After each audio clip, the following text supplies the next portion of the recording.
Wow, good morning, everyone, my viewers, friends, loved ones from all over the world. Thank you. Good morning. Today is Monday Morning Matters. It's a beautiful morning here in the city of Abuja.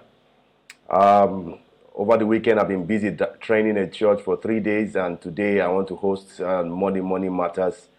And it's such a great privilege to come your way this morning again. I'm Niyi Dunmade, the CEO of Magnicraft Consulting Limited. Of course, I'm a certified church consultant with the Society of Church Consulting. I'm here again to provide you with some short discussion on the church health framework and ways at which your church can navigate towards health. The world is exploding at a very fast rate with 7.2 billion people, and we need more healthy churches to be able to match up with what is going on in the world. Our world also is going through a lot of challenges, and of course, one of the things that I want to discuss this morning is what to do when you are overwhelmed. That is prayer. Okay, prayer. This is Monday morning matters, and I will be taking you on the church health framework. And the one I will be talking about is the first one in the top half of the fishbone diagram, which is prayer. Of course, the top half is a church health side, and the bottom side is the organizational health side. I've taken quite a lot of topics in these Monday morning matters on discipleship, evangelism, onboarding or assimilation, structure, leaders, and I'll be taking today prayer. Next Monday, I'll be taking on ministry. I'll be taking following upper Monday on worship and then fellowship, and then we'll see how God helps us to cover all these aspects of a church health framework.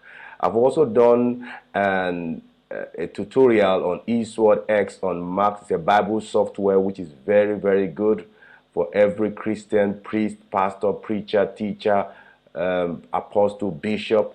It helps us to study the word and to understand the scriptures. So I'm going to do the Windows version later today, and of course that will be done later today after I've done some things this morning. Let's read the scriptures so fast.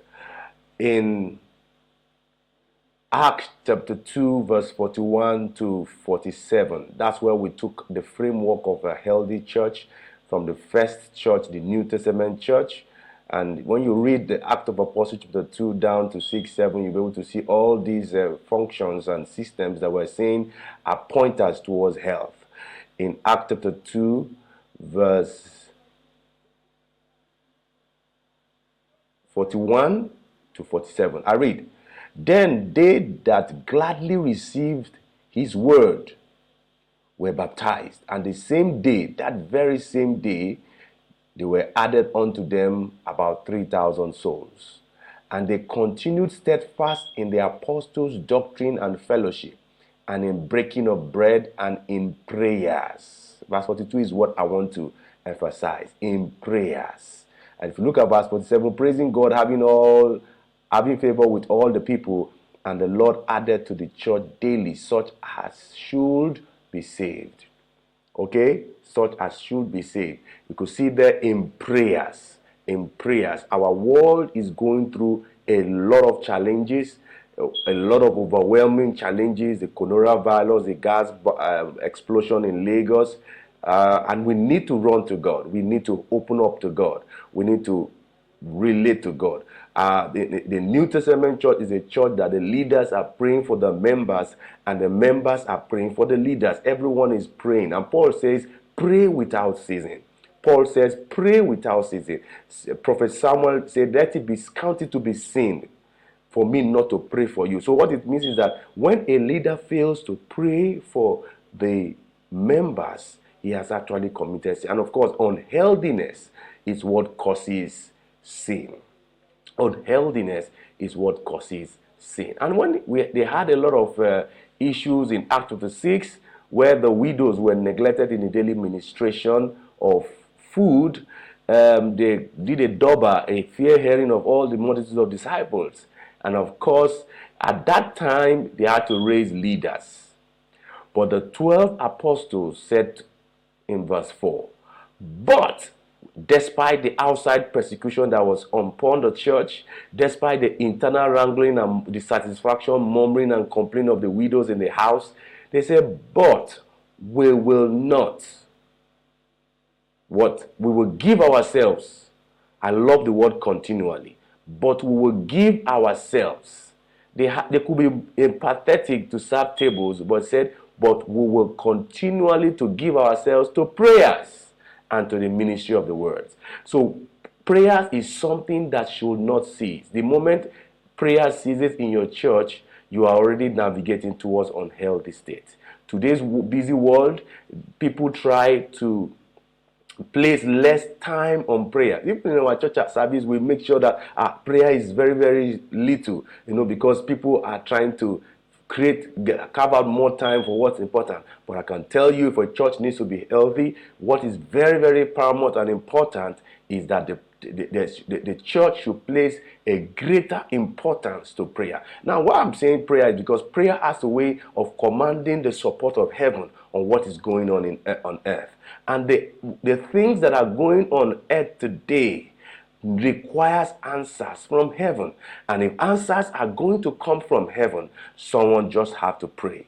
Someone just have to pray. Someone just have to pray. A lot of things that are going on in the world today, the people who are without, the people who are not saved, they only understand the language of power. They only understand the language of signs and wonders. They only understand the signs or the language of miracles. When they see all these things, they know that there's someone that is bigger than them. There's someone that is actually ruling and reigning in the affairs of men.